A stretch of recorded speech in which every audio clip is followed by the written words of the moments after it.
Thanks for watching the Council in Brief. I'm Susan Kennedy. We're here with the news of the Montgomery County Council for this last week in January.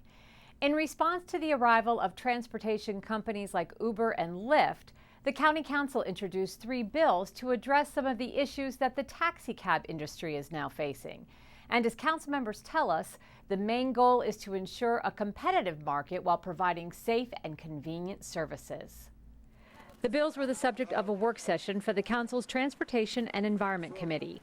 Councilmember Hans Remer says what the Council is attempting to accomplish is complicated. The concern, of course, would be that the rules that we impose on Uber become so strict that Uber says, well, we're pulling out, and that's not what we want. On the other hand, we want to be able to assure residents that when they get into that car, that the highest standards of safety are in effect. Some of the regulations that have been proposed in the legislation include who can get licenses and would require companies like Uber and Lyft to meet certain registration requirements.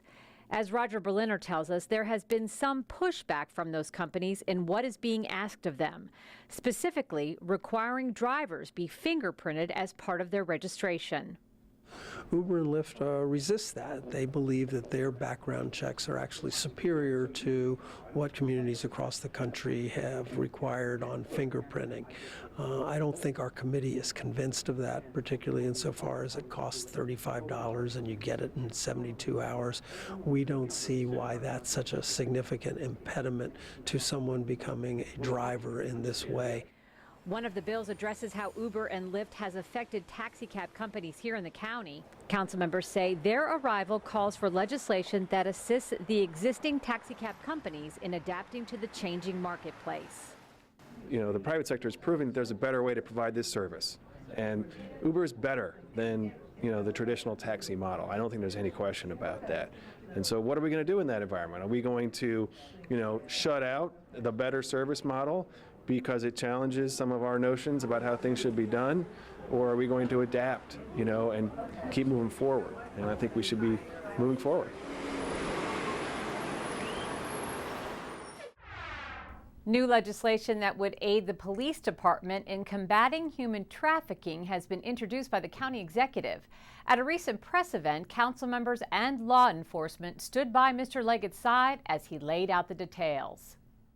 The nature of human trafficking keeps changing, and we must adopt our laws to keep abreast of all of those many changes. The need to protect the lives of innocent women forced into prostitution and to punish those who would destroy the lives of those women. This new legislation will require Body Works operators to apply for licenses and undergo criminal background checks. The second bill allows the county to revoke occupancy permits of unlicensed Body Works establishments. This is certainly a great day for Montgomery County when it comes to putting a clear message out that we will not tolerate prostitution venues here in Montgomery County, but also that we're taking a serious stand when it comes to the victimization of women and sometimes boys that are caught up in these unfortunate situations. The bills come just 6 months after the creation of the county's Human Trafficking Task Force. Last year, police shut down 16 Body Works establishments in Montgomery County. As this illegal industry flourishes in our area, Hi, I'm Sergeant Penrod with the Montgomery County Bison Intelligence. officials say this law will be key in the fight to shut these businesses down. It allows inspection. It holds the owner of the Body Works accountable, and that's what's important because the employees have always been held accountable. But now the owners will, one, not only be identified through the application process because that wasn't always possible, but two, they're accountable for all the actions that occur in their establishment.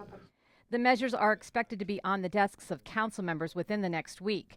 If the bills pass, Montgomery will join Prince George's and the district in having laws in place to combat this growing problem. Well, that wraps it up for this edition of the Council in Brief. For County Cable Montgomery, I'm Susan Kennedy. Thanks for watching.